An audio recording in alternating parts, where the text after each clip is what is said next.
Good evening to everyone present here for the virtual webinar.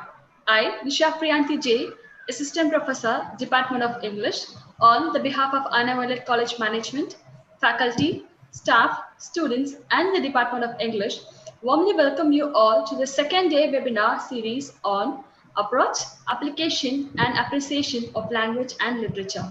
Those who have missed our first webinar on the topic, 3 Practical Approaches to Understand English Literature, can view it anytime in our institution's YouTube channel. Anavalat Arts and Science College strives hard to facilitate futuristic education and self-employment opportunities to compete in the unforeseen global future. The institution, with the art mission to transform the enthusiastic, motivated, and meritorious students in imparting value-based and comprehensive, robust education to all. Since inception, our college is following a quality path, journey, and it is continuing towards excellence. The Department of English is imparting literature since 2010 through undergraduate and postgraduate courses. The objective of the department is to equip students with critical, analytical, conceptual, and communication skills, which will enable them to work in many professions like teaching, journalism, publishing, translation, editing, as well as research. Always performance-driven, the members of the distinguished faculty provide students the critical faculties necessary in an academic environment, on the job, and in an increasingly complex world. The faculty members who are expertise in various fields like Renaissance literature, postcolonial literature, American literature, Shakespeare studies, linguistics, and so on, provide the best possible education to the students. In transforming students from various backgrounds, the department provides a bridge course to all the first-year students of all disciplines. Our teaching tools like PPT, Language Lab Phonic, and LMS foster all 4 skills including grammar, vocabulary, and spoken English. To facilitate knowledge on theories and perspectives important to English studies, including rhetorical, inscriptive, historical, cultural, social approaches to language, and the department periodically organizes webinars, conferences, and workshops, bringing in expertise across the state. The department has collaborative arrangement with industry where trainers from the corporate field train students. Keeping in mind contemporary trends and the career opportunities, the department has been pioneer in introducing clubs like Literary Club, Readers Club, Reporters Club, newsletter, magazine, etc. Today, a student trained at the department has a wide spectrum of choices he or she can make, not only in English literature and linguistics, but also in areas such as advertising, journalism, editing, content writer, etc. The novices who are groomed by our department have gone great heights in all walks of life, and the unbiased motivation with a noble vision has ensured us a need. The department, proud in facilitating the needs of the students to excel in the academic today, has organized the second day webinar on the topic, Literature and its Nexus. Without further ado, let's start the webinar. Welcoming is the noblest act of any function. Og Mantino has said, welcome every morning with a smile. Look on new day as another gift from the Creator, another golden opportunity. So here, I take this golden opportunity to invite Mrs. T.R. Renimol, Assistant Professor, Department of English, to welcome the gathering and introduce our distinguished guest speaker of the day, Mrs. V.K. Smitha. She is a seasoned scholar with profound knowledge of English literature, whose passion towards teaching and literature is unquenchable. Now, over to Mrs. Renimol. Thank you, Nisha. Good evening to everyone present on this virtual platform of knowledge gaining section. I, Mrs. T.R. Renimol, feel privileged to welcome you all for the second day webinar series on approaches, application, and appreciation of language and literature, organized by the Department of English. First and foremost, I warmly welcome our chairman, Chevalier Dr. N.R.D. Dhenapalan, and secretary, Mr. N.R.D. Prem Kumar, and joint secretary, Dr. P.E.R. Premchand, and our guest speaker for the day, Ms. V.K. Smitha, and our principal, Dr. Kamala Balakrishnan, and our vice principal and IQAC coordinator, Mrs. Jafia Solomon, and the head in charge of English, Mrs. Sajula. for their unconditional guidance, support, and tremendous help in all our endurance, especially to this webinar to spread the light of true wisdom and to glorify the department. I also welcome the heads of various departments, faculty members, viewers, students, our technical team, and all the participants and the professors from various colleges across the state. A warm welcome to you all. As today's topic, linguistics and its layers, I feel elated to say that we have the right person admissed as our guest speaker, Mrs. V.K. Smitha, Assistant Professor, Department of English, in Dr. Ambedkar Government Arts College, Chennai. Mrs. Smitha started her teaching career in 2004 and joined government service in 2015 at Anna Arranged Government Arts College, Virupuram.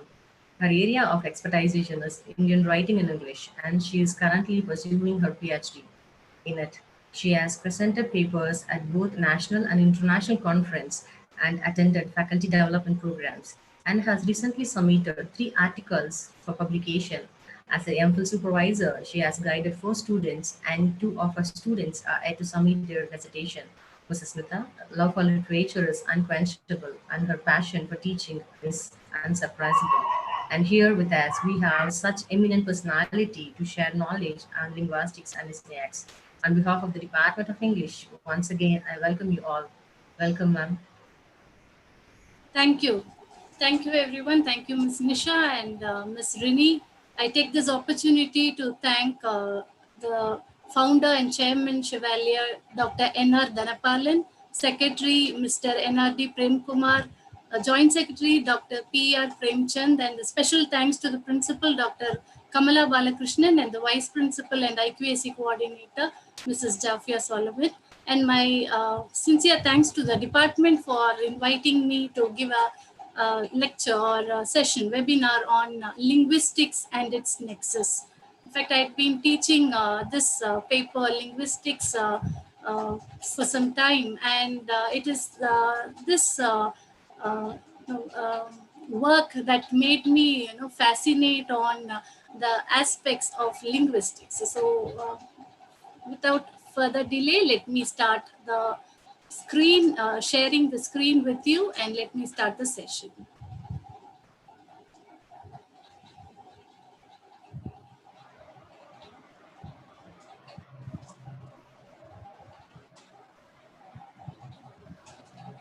Rini ma'am, is my screen visible?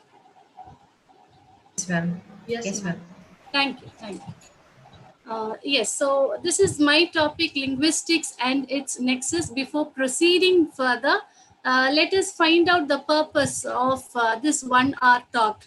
So I'm just going to give you a brief idea about what is linguistics, introducing its key concepts and terms, and who is a linguist as such, the role of the person doing this study, and how do we use linguistics in everyday, or do we find any aspect of linguistics in everyday life, or even as a student of literature, do we have this idea about linguistics in learning or appreciating literature, in learning a language or appreciating literature? Do we have any idea about it? So, and finally, I'll be touching upon how linguistics help us to do research on fields like sociology, psychology, and literary studies. I've just limited the area of scope for the time limit.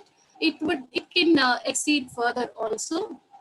Yes, so this is the outline of my talk today. So once I talk about today's context, you will know that I'm going to, I've come to the conclusion. So it's only a clue for you people listening there, viewers. Thank you.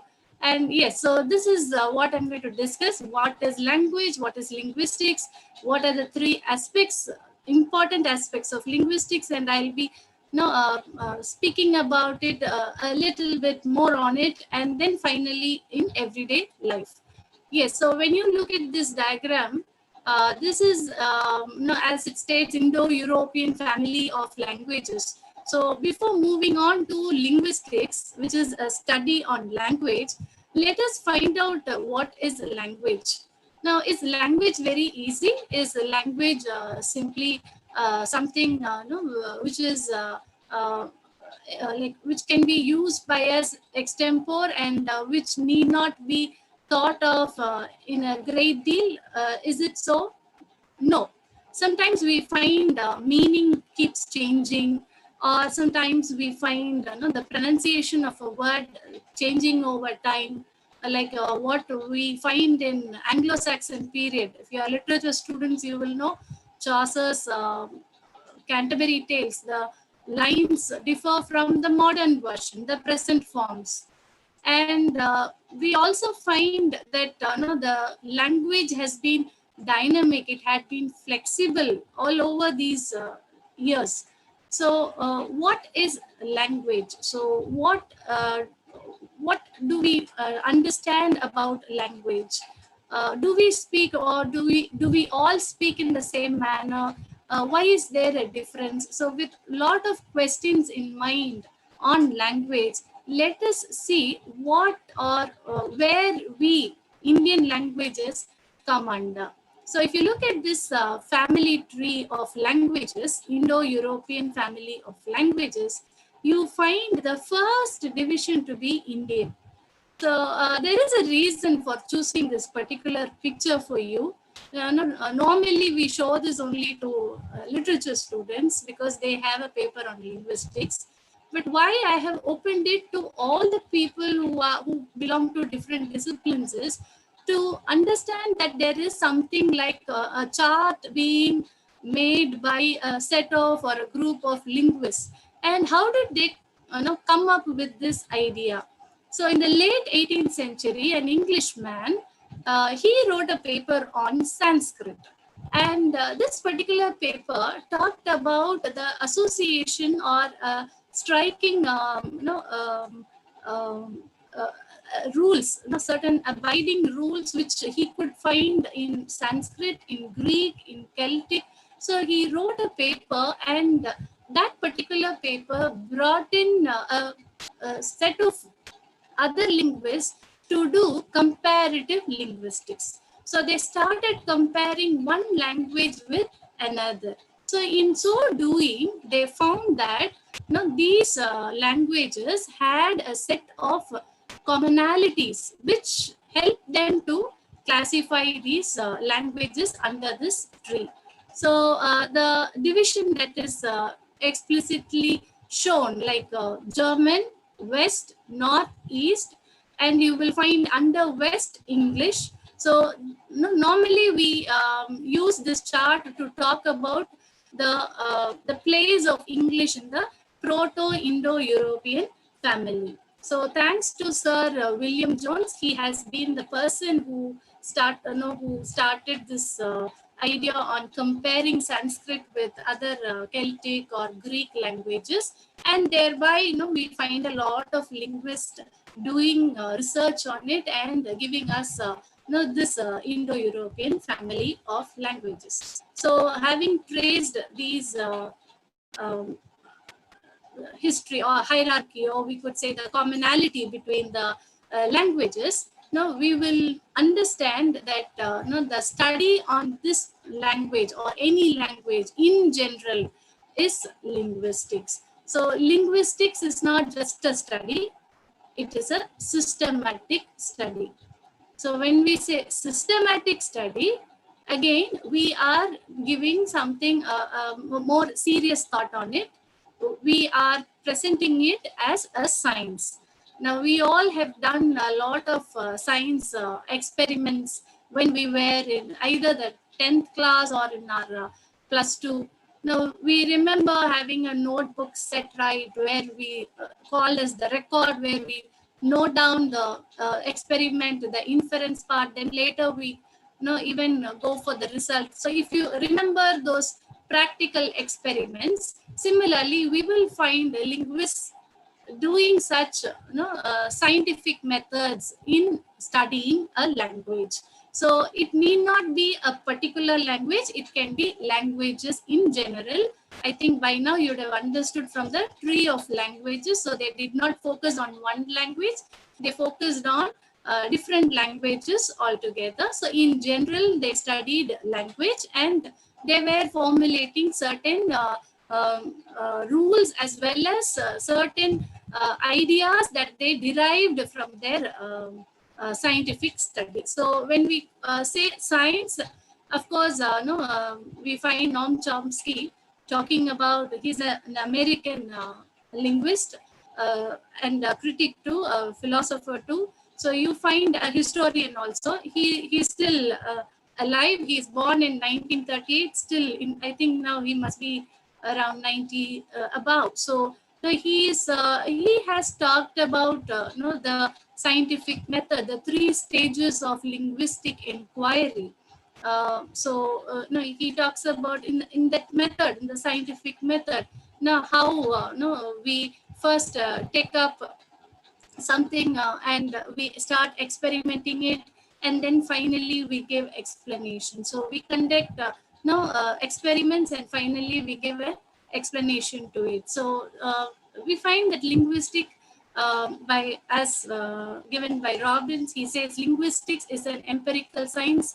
Its subject matter concerns human beings. In fact, this is a little bit lengthier um, definition, but I'm just bringing it to something that matters for us. So linguistic is an empirical science. So we can say this is between the natural sciences like your chemistry or physics and the social sciences. So it concerns human beings, something to do with human beings. Of course, language is that is a unique feature among human beings. We will also come to know later when you deal with linguistics that there is also human language versus animal language. But no, you find that there are differences in these two, which would be of interest for students who study linguistics. I'm just giving you a glimpse of all these. If I start talking about one, I may have to go about in detail. So I'm limiting to the idea of linguistics, which is here in the screen. So linguistic, it observes language. So as I said earlier in the linguistic inquiry, what Chomsky says, so it starts with observation, and then there is a definition, or we can say an elaboration on it, and finally you find an explanation given. So observes the language, how language has developed, how it functions today, and how it is currently evolving. So no, linguistic is an empirical science. It's a systematic study. It is just a study wherein you know about language. So how it develops, or how it developed, or you can even know how it develops. I say no, you try to trace how we learn the language. What are the workings behind this production of language. And the 3 important aspects of linguistics, they are sound, grammar, or we could say the form part of it, or and meaning. Meaning, we call it as semantics. So phonology is sound, grammar is nothing but the form, and meaning refers to semantics. So why I'm using the terms from linguistics is for people who already know about linguistics. But people who don't know about it just have an idea that sound of language, even the sound that you hear now, the sound of that language, that is dealt. Grammar part of it, how the structure. See, if I have to use a sentence, I have to put those words in places. So how am I arranging the words? Is the syntax part of it, and what does it convey? What meaning does it convey? So that is the semantic part of it. Okay, so the person who studies this linguistics, this language, he is called as a linguist. So there are a few misconceptions on who a linguist is. So either he speaks a lot of languages, either he knows many languages, or if he knows, or if he uses big words. There are people who use words, or we would even sometimes say the flowery language, or who speaks more than one language. So can we put all these misconceptions as a definition for linguist? No. He is a person who studies a language, or it can be even more than one language. He or she will focus on the learning process, how people learn a language, or if there are any speech disorders, how to sort them out. If there are any problems in acquiring language, how can it be rectified, what help can be done. Such studies. So sometimes they may study on the conversation, sometime on the speech sound, sometime on the language structure. So we can state roughly saying that he is a scientist, because we already said it is a science. So we can call him as a scientist who investigates human language in all its facet, in all its structure, its use, its history, and its place in society. So when we talk about the usage, the applied linguistics, or if you talk about the history, the historical linguistics, or its connection in society, which is a socio-linguistics, now we call that person who analyzes that or who studies that to be a linguist. So I'm just going to give one example of a linguist. He is the Swiss linguist, and Ferdinand de Saussure. He is now often termed as the father of modern linguistics. His important work goes on general linguistics. There's a story behind this, how this was posthumously published, because you find him talking about science and talking about the language structure or the system, he calls it.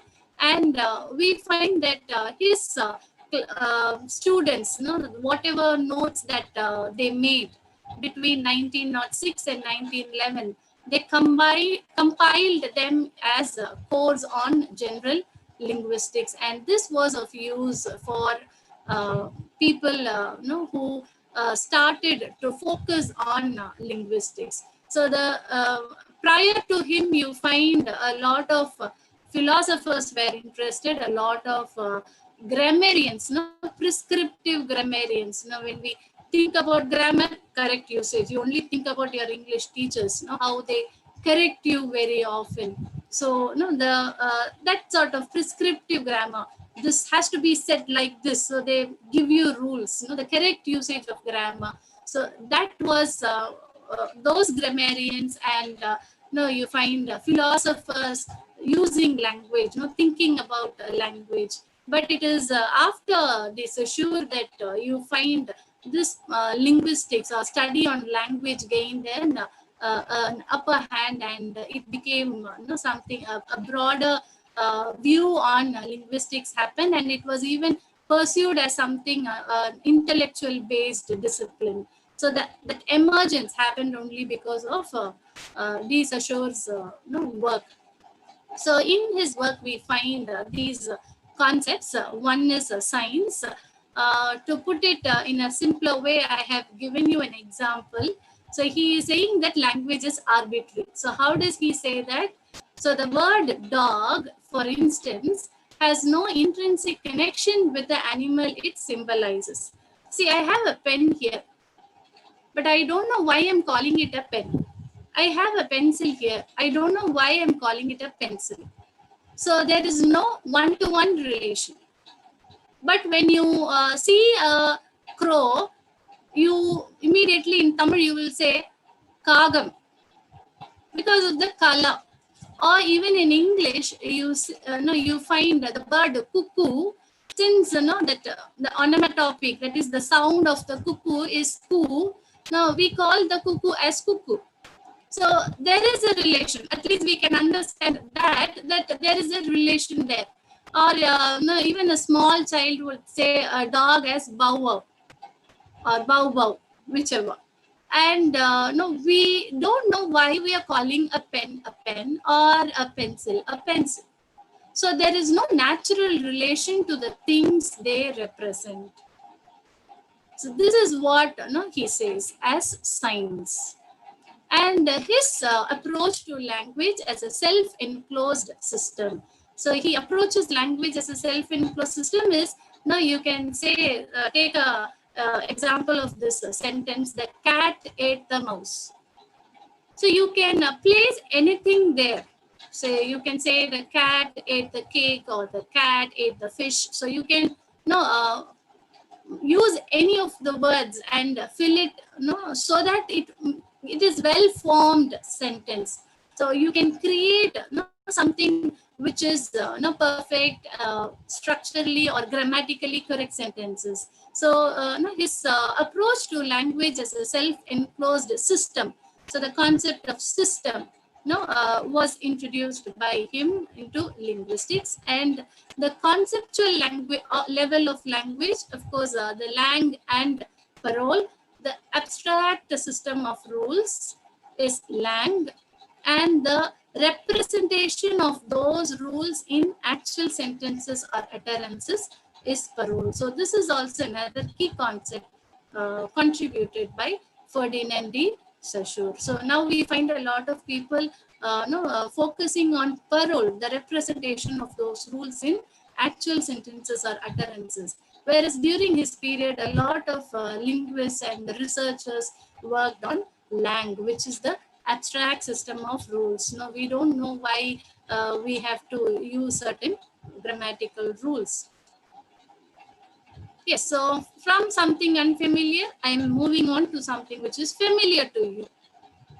As you can see, this is a page from a dictionary. Yes, any dictionary would have a word, and it's the way it has to be pronounced. You can see those red lines there. Those are the words which has to be pronounced this way. And you have additional details like the meaning, like the grammatical function of it, and sometimes we even find the origin or the derivational words out of this particular word. So our focus will be on the words that are underlined, always red. Red calls for attention. So something which we have to look at. So here you find language, large scale, and you have language. So when we say language, it is not language, it is language. If you see the letters or symbols, we call them as IPS symbols. The symbols within the slant bars, then we find that this gives you the way the word has to be pronounced. So this part I think you are familiar with, but some of you may not know why exactly this symbols or IPS symbols are given for your reference. So I am just showing you the chart, what those symbols stand for. So we find that the three important aspects of linguistics which I am focusing for today is sound, grammar, and finally meaning. So the sound part talks about phonetics, or it also proceeds with phonology. Now, when I say phonetics, we are talking about the phonemes or the speech sounds which are present in the language called English. So you find consonants to your left, vowels which are marked in those green rounds, then the diphthongs or the vowel glides, two vowel joined together. Okay, so vowel glides, diphthongs. And to the right, you find one example how in a word you write within the slant bars the way it has to be pronounced. You can see the speaker symbol on top of the word soup. So that shows that it has to be pronounced that way. So you find 24 consonants to your left and 20 vowels, 12 pure vowels, the green ones, and 8 diphthongs. So together we have 44 sounds in English. So you must be familiar with the writing style or the alphabet that you learned in your LKG or pre-KG, right? So 27, but not here. They are not represented in writing. Here you find these sounds which are 44 in number, and this is for one particular language, which is English. So like that we have for Tamil, for Hindi. So for each and every language you will have such IPA symbols being classified and organized, which we call it as phonology. Okay, so when we talk about sounds, we are focusing on speech sounds. So of course, now you know what are speech sounds. These are the speech sounds that you have seen on your screen.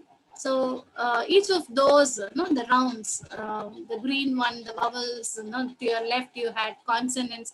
Those are the speech sounds. So if I say there are 44 sounds, I am talking about the speech sounds of English. So there is a difference between the other sounds that we make. Sometimes we snore, sometimes we yawn, and even otherwise we whistle, and sometimes we make sounds that doesn't have any meaning at all.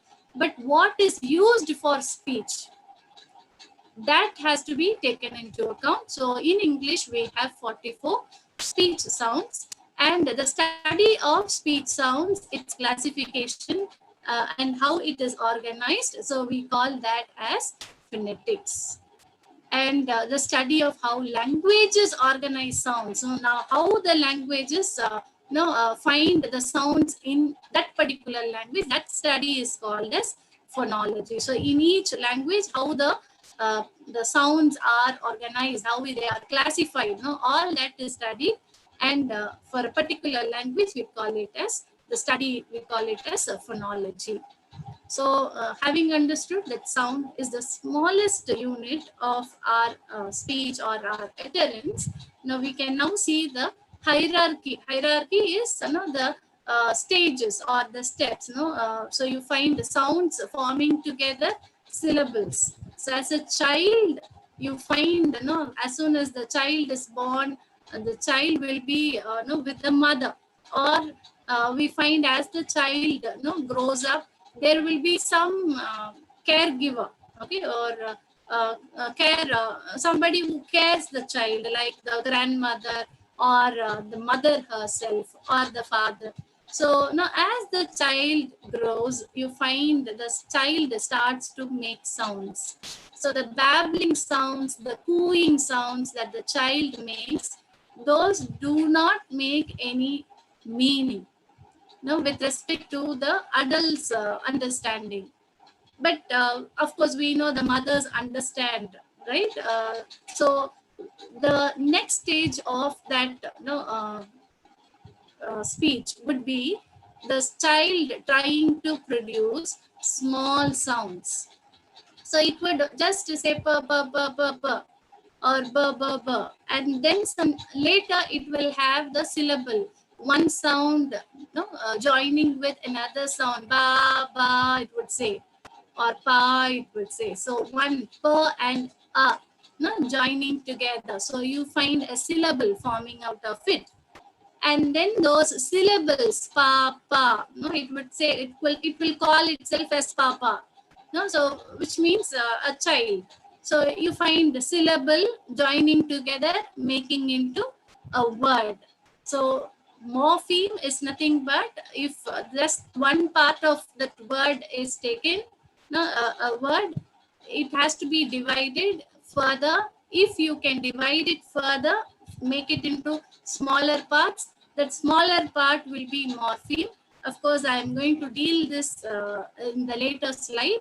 Just understand it is less than the word.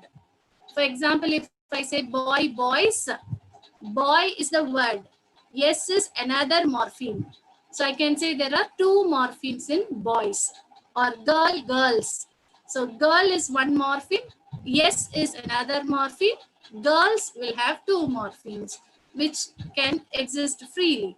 So morpheme is lesser unit than word.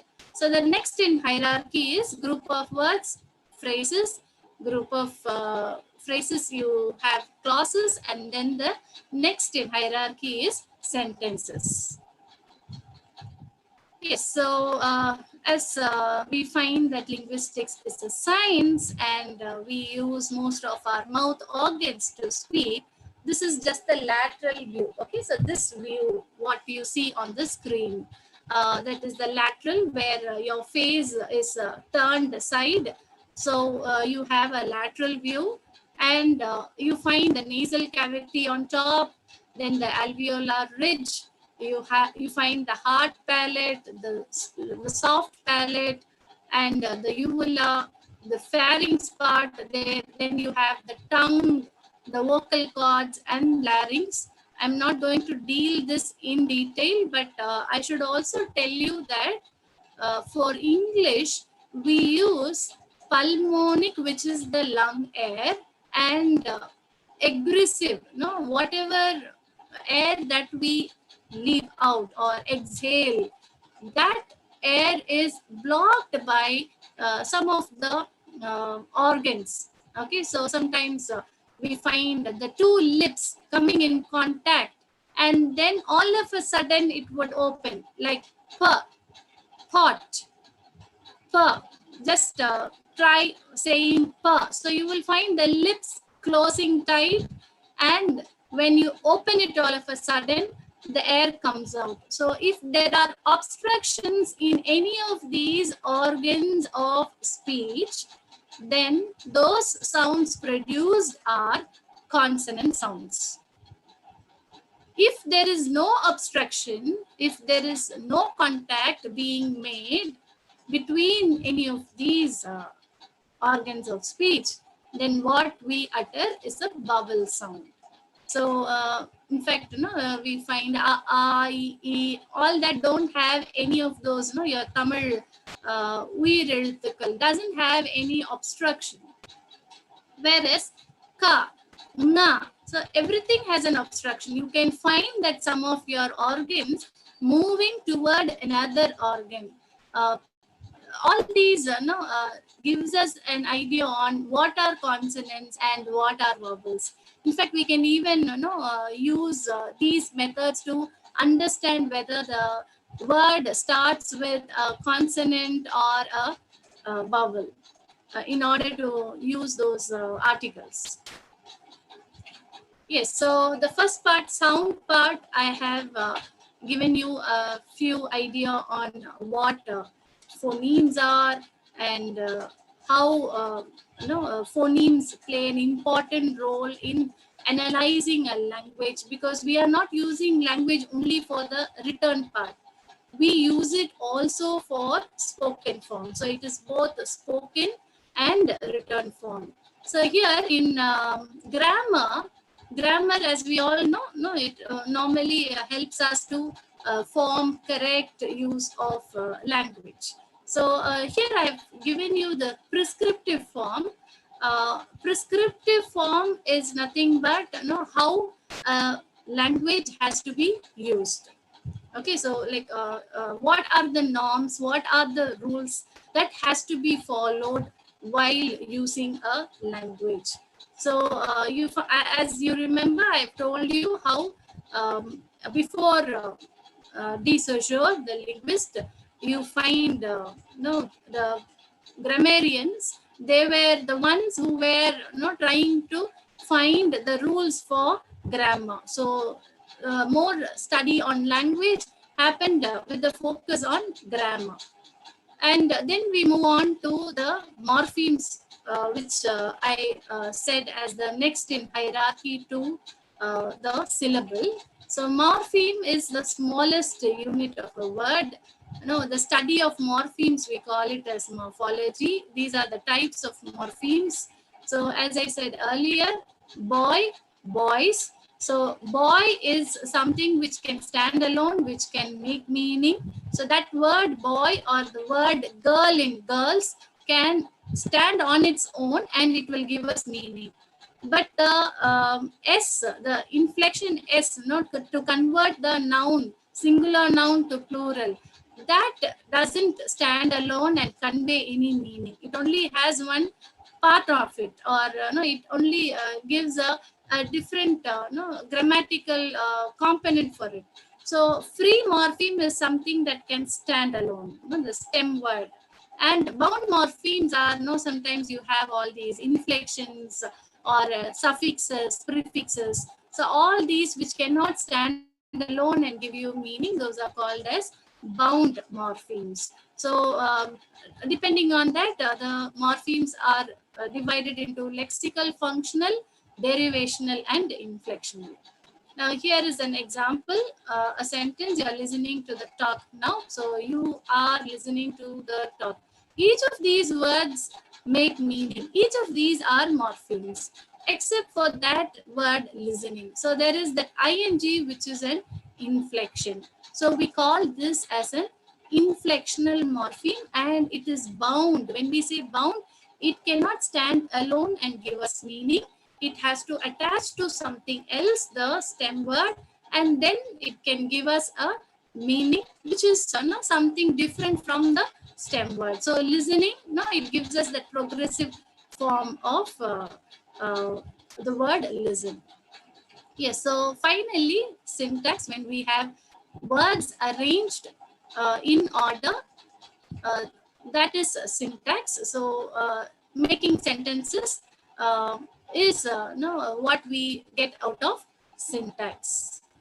I'm not moving on to the key concepts in detail because I understand that this is an interdisciplinary audience, and therefore I'm just touching upon certain words. Yes, so next is the third part of linguistics, which I'm focusing today, is meaning, how semantics is at play. So look at this quotation: words do not have meanings, people have meanings for words. So Nelson Francis is talking about how sometimes words do not have meaning on its own. Now sometimes people they have some associative ideas on that word. If I tell you, do you know what is a sendilology? You must be wondering. In fact, some 5-10 years, I think 5 years back, you find an article talking about Senthil's popular joke, no? Senthil and Kauntamani's popular joke on the banana. ஒன்னு இங்க இருக்கு இன்னொன்னு இங்க அதான இது. So that is sendilology. Or if we talk about lungi dance, for instance, that had been in talk. So I think last year there was one Twitter on it, how one person had used it, and just like that, everybody used to speak in their rooms. It seems all those single men, when they were staying together. So that's how that particular lungi dance song came in. So certain words which we could associate, or people who could make meaning for those words, it depends on the background of that the word. So this is what we find in pragmatics. So study of language in its socially situated or extra linguistic context. So it will it will explore the ways how we interpret utterances using inference and what the person is trying to mean, which is presupposition. So this is too textual for people who are from other departments, but I think the examples that I have given you is enough. Adding to it, I would say the paralinguistic features like gestures, the face expressions, even words like yes and no will give us a lot of meanings pertaining to the tone of that person or the expression of the person. And therefore, these paralinguistic features also add meaning to the word. Yes, so this discourse I will move on when I have something to talk about discourse. It is just understand that it is a form of doing rather than simply speaking. So it is not that that we talk about something and go off.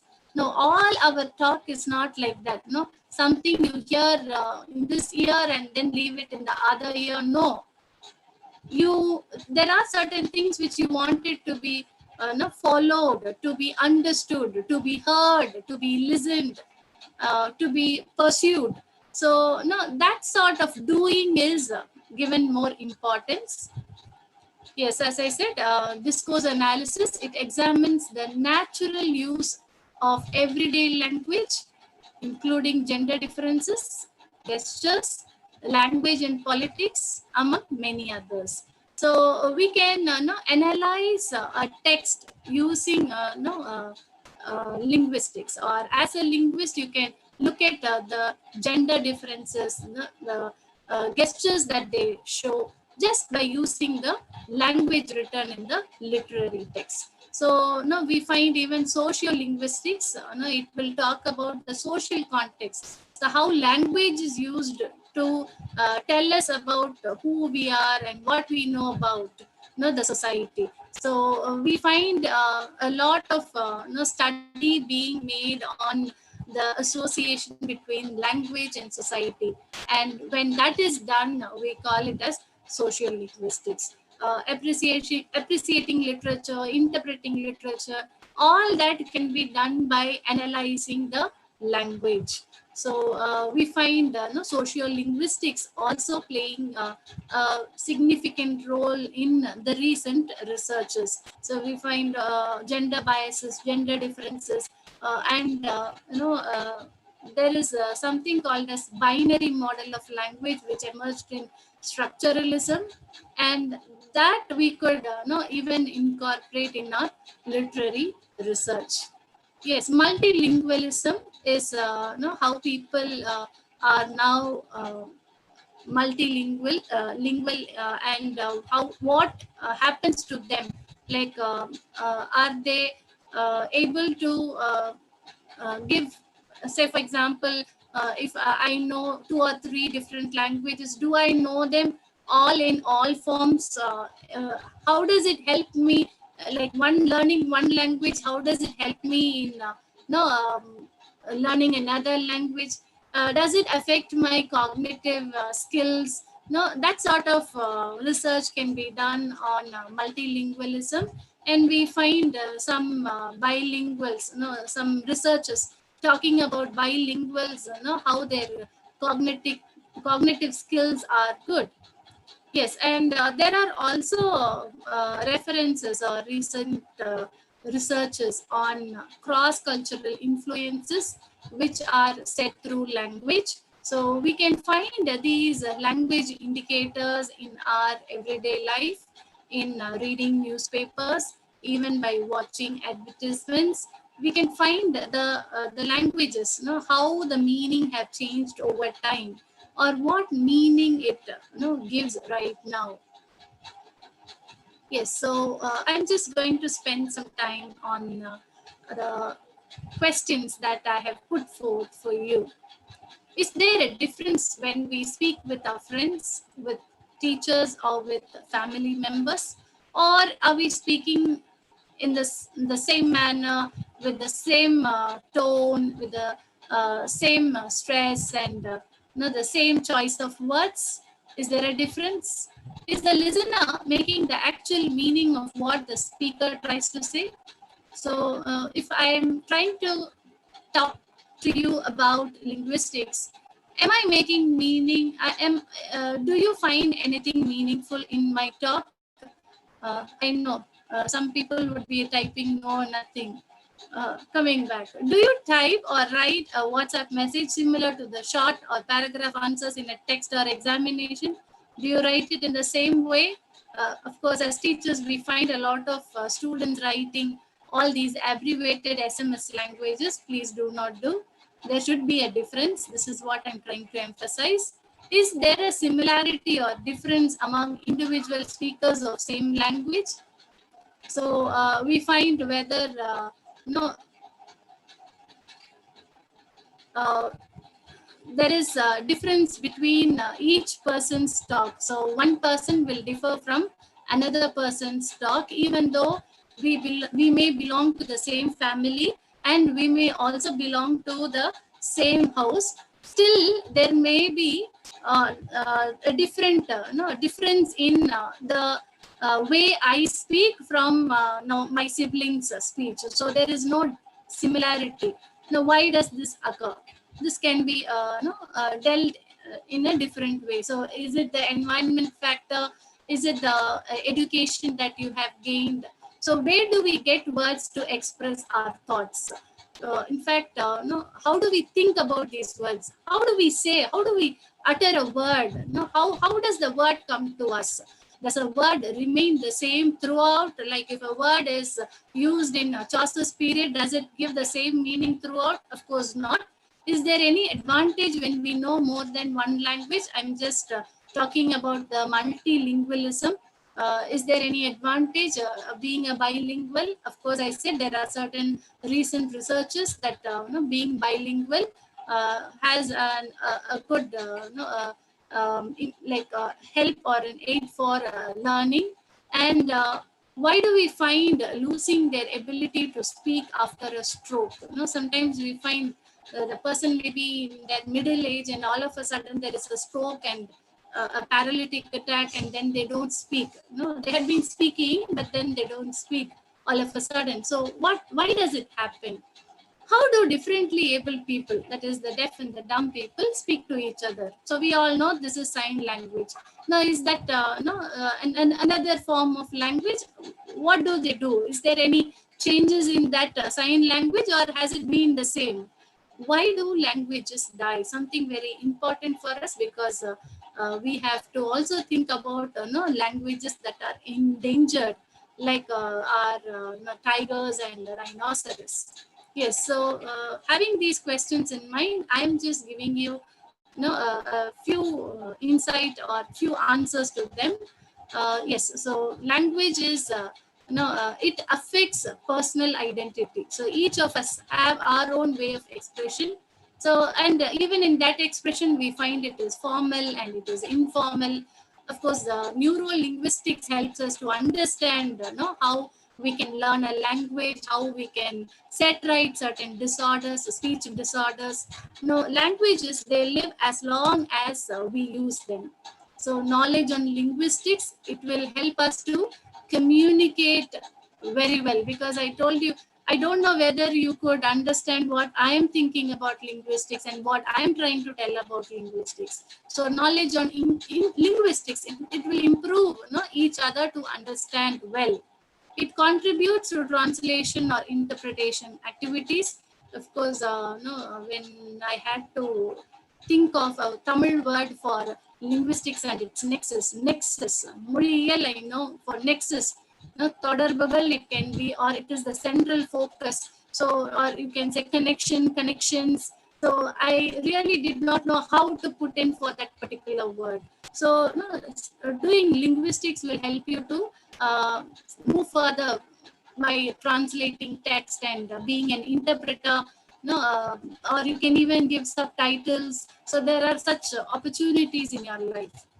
It helps to appreciate and understand literary works. So understanding language, maybe on the social scale or the cognitive scale, you can find how linguistics is going to help you.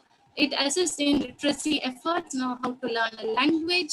It can also help in treating speech disorders. So the questions that I posed, I'm trying to find answers for a few. Yes, so that was a particular question which was unanswered. That is, what happens when there is a person who has this paralytic attack, and what happens? Why is he losing the ability to speak all of a sudden? So there are certain areas in the brain which focuses on the ability of language. And these are the 4 important areas related to language. So Broca's area, as you can find in your screen, to the left of your screen, you find number 1 there. That particular area is above your ear, okay, the temporal lobe. And this is the left hemisphere that we are talking about. Of course, all of you know the right and the left hemisphere. So this is the left hemisphere that we are talking about. So Broca's area, this particular place was found by Paul Broca, and he said that this particular area, if it is affected, it would hinder the production of speech. So he's a French surgeon, and he was the one who also said about the left hemisphere's association to language production. Then Wernicke's area, this is a German doctor, and he said how no, that particular area is no will focus on the speech comprehension, which is listening. So no, these two people are trying to talk about the speaking skill and the listening skill. So the speech comprehension it will be hampered if this particular area is damaged. And next is the motor cortex. So you will find the one connecting these two, that is the Broca and the Wernicke. And this motor cortex, that is that will control the muscle of the face. So why I put this muscle of the face here is to tell you that in organs of speech, it is not just the organs that I had told you, that the pharynx, larynx, the nasal, and the lips and all that. Now, even the muscles should help you to move your organs. So, motor cortex is what helps in movement of all those organs of speech. And finally, arcuate fasciculus, which is the region that connects Broca and Wernicke. That also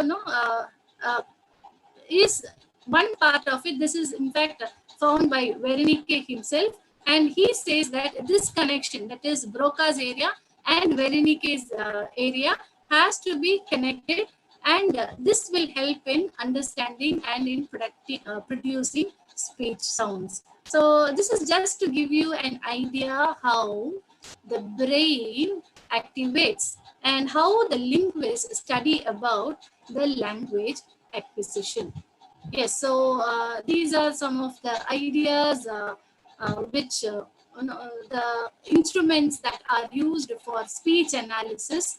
When I say speech analysis, the first thing is you make somebody sit in front of you, you listen to them orally, and then you make a note of where all they mispronounced and what was wrong in their stress and the different problems of language that they face. But here you find people using instruments like oscilloscope, and there were even sound spectrographs. So for sound spectrographs, they used mic, and they were recording the sounds, and the patterns of sounds were recorded, and those records are what you see in the screen. So people were made to pronounce the word a phoneme, and here is a short schwa sound. So a phoneme is depicted in these three images, and this is using the recent technology where free software is used, and that is downloaded in the laptop, and using that software, this spectrograph comes. Yes, so I think I have come to the end of the slide, and these are further references. One is My Fair Lady. This is a movie. I think most of your English teachers would have told you. This is an adapted version of Bernard Shaw's Pygmalion. If you could, I will be passing this to the convener as a PDF file, so that you can click the link and watch that particular video from that particular movie, My Fair Lady. And another is, I shouldn't leave Noam Chomsky. I couldn't talk about this linguist in detail. And there is also Leonard Bloomfield, others also whom I could not address in such a short time. But and even if I keep addressing them, their concepts, it would be difficult for you to understand. So I'm just leaving this website, Chomsky's website, which you can click and you can learn further. Yes, this is what actual linguistics looks like, the fields of linguistics, micro and macro. So you can very well see in my picture, to your extreme left, those three divisions only that I have touched. The other in detail parts I haven't, because of the lack of time. But of course, I'm just giving you, if you're interested, you can read on them. Yes, and this is another recent software which this lady Julia had been suggesting in one of her PDF. So I thought, okay, well, why not we include some of the recent rules also. Thank you.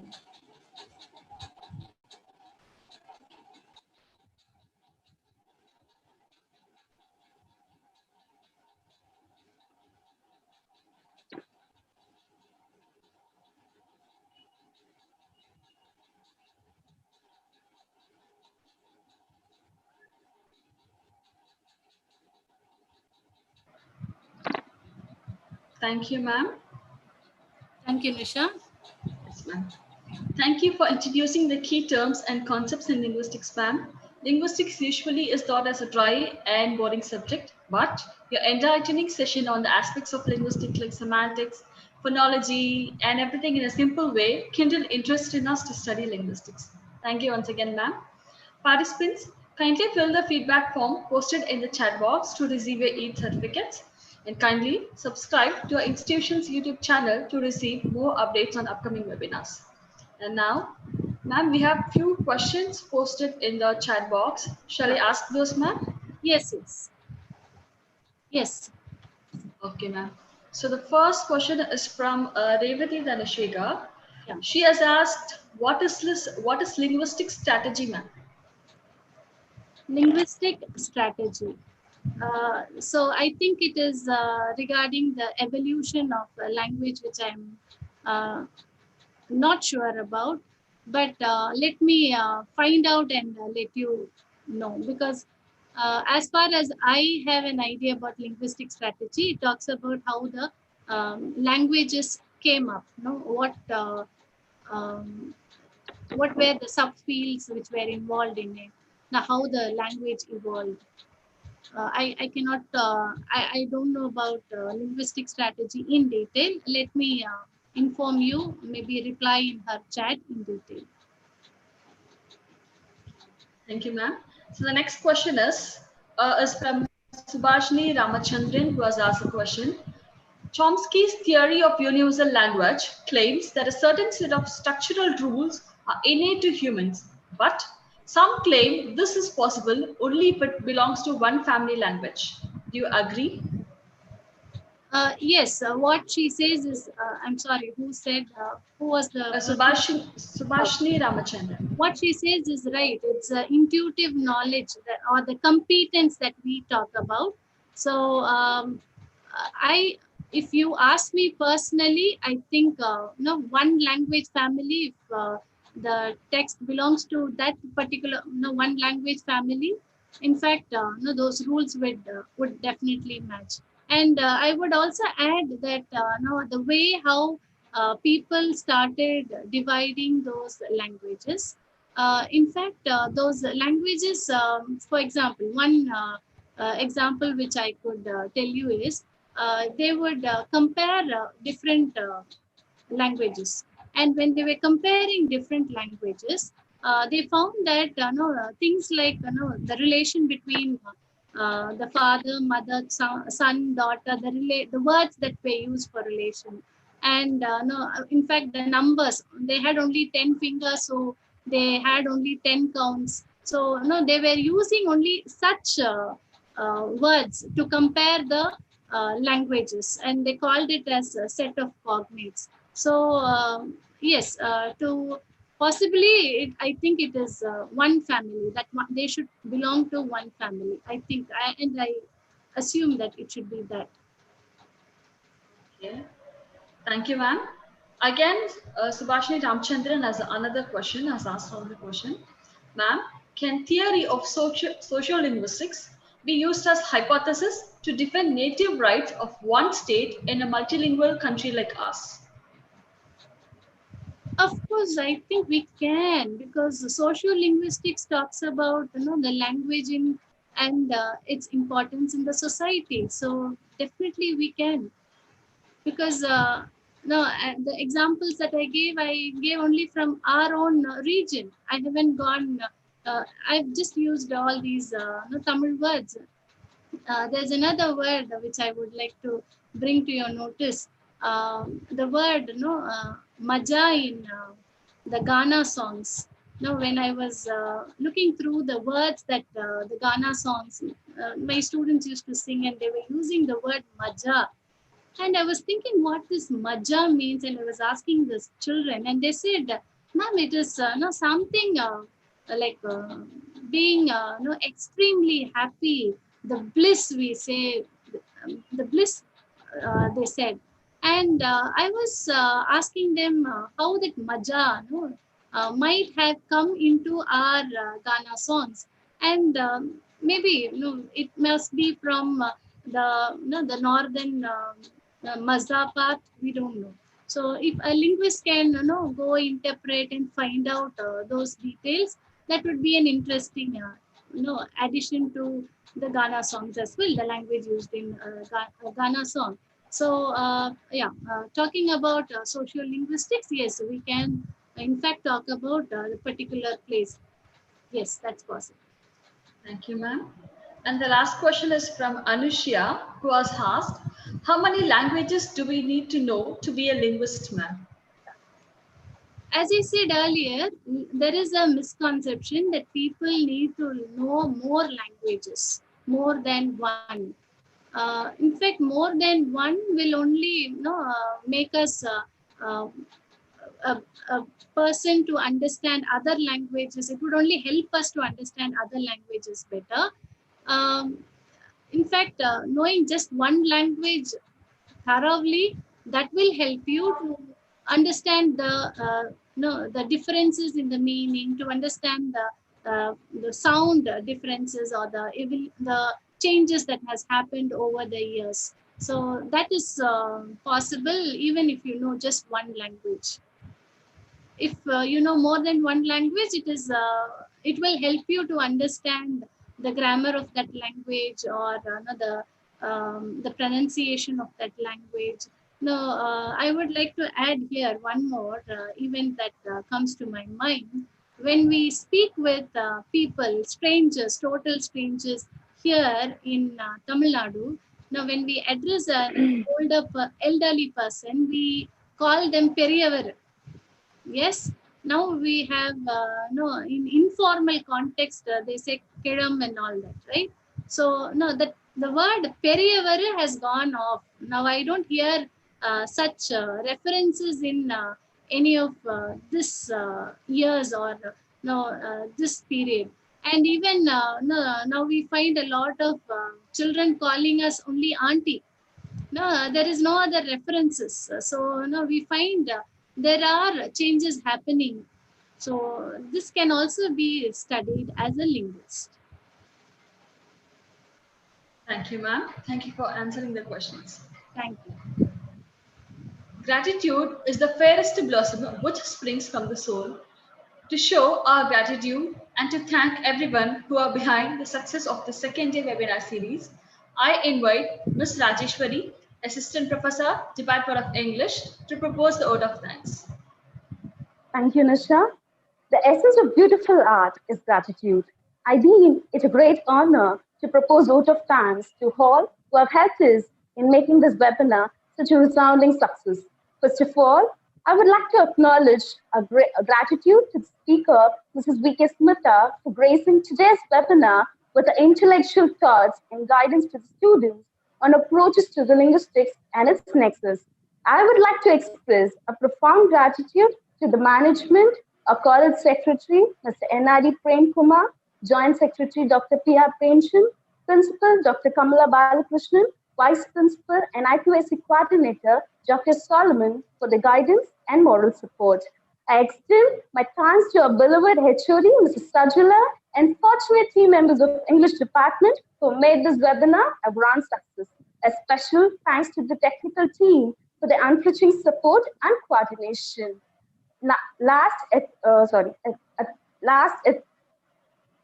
heartfelt thanks to the active participants for their presence and enthusiastic support.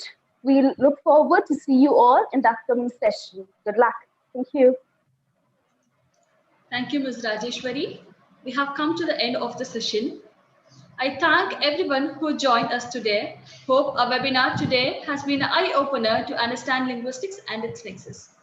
Kindly join us for the upcoming webinar on 21st August on the topic Literature Matters, Literary Appreciation and Interpretation.